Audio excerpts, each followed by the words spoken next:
Rieccoci qui sulla nostra redazione di Zwischer Channel dopo che il maltempo ci aveva impedito per diverse settimane di accedervi. Adesso subito le notizie da Padova e provincia, le principali, faremo anche il riassunto delle 2 settimane in quanto la scorsa per ovvie ragioni non siamo andati in onda e vi parleremo del Padova che è stato iscritto al campionato di Serie D oltre che il nuovo ospedale di Padova, ma questo e molto altro tra poco su Zwischer Channel News.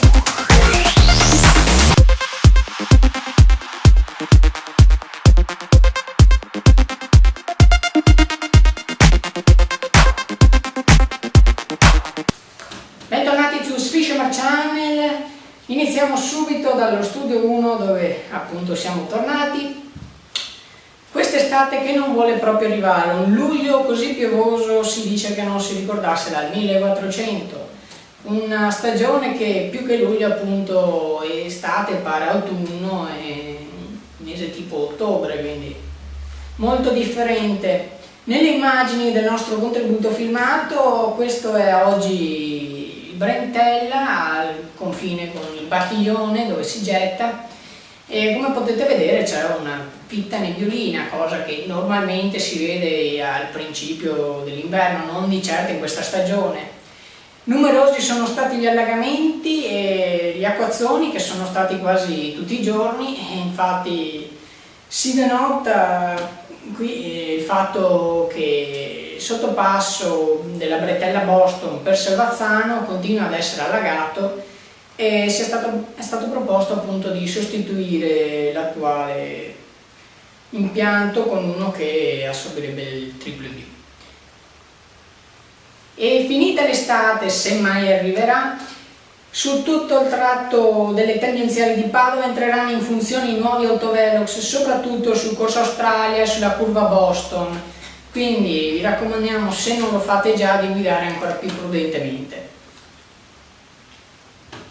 Adesso parliamo della bufera sul centro Ingrossocina che sembra non finire mai. Il centro Ingrossocina con la sua struttura sembra che sia fallita, la struttura sembra non essere più a norma e quindi dovrà chiudere. Fino a che l'attuale proprietario non ristrutturerà e metterà a norma la struttura non verrà più utilizzata. Nel frattempo appunto si parlava di mettere un presidio fisso di forze dell'ordine anche per contrastare, vedremo cosa succederà. E nel frattempo oggi si è visto un capo d'abbigliamento proprio del centro Ingrossocina che appunto in quel negozio costava 8 euro, mentre in una boutique del centro costava il quadruplo, il quintuplo in più. Continuiamo con le nostre notizie. È successo quasi 2 settimane fa, ma gli inquirenti stanno ancora indagando sull'incendio e le cause che hanno scatenato questo incendio al deposito dei camper, all'Arcella.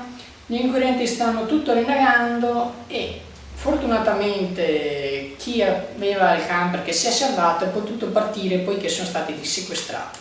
Nell'area fortunatamente sia in quel periodo sia adesso non vengono riscontrate anomalie, quindi nel frattempo appunto gli agenti indagano.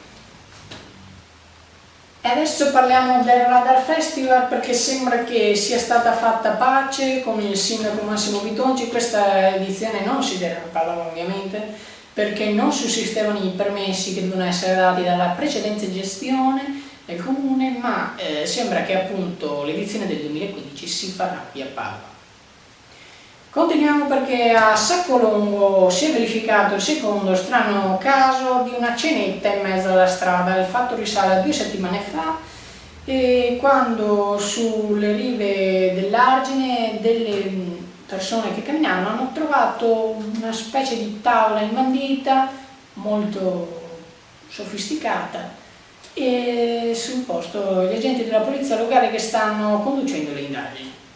Adesso passiamo alla pagina sportiva perché è nata la nuova società risorta in extremis del Padova, si chiama Bianco Scudati Padova appunto e è stata iscritta ufficialmente al campionato di Serie D. Purtroppo comunque siamo ancora, l'importante è che siamo ancora da qualche parte, non siamo proprio senza niente. Subito il 3 agosto si parlava di partire e molti nomi, alcuni sono già stati scelti. Cano vorrebbe andare ai Tripali, ma il ritiro dovrebbe essere appunto il 3 agosto, però mancano ancora i giocatori, in così poco tempo onestamente non si sa se si riuscirà a comporre la rosa. Nel frattempo appunto abbiamo saputo anche che è stata salvata le squadre giovanili e tutto il resto. Bene, con questo io ho concluso, sperando appunto che il tempo migliori e che sia un agosto migliore. Vi do appuntamento alla prossima settimana, sempre qui 19:30 Striscia Channel.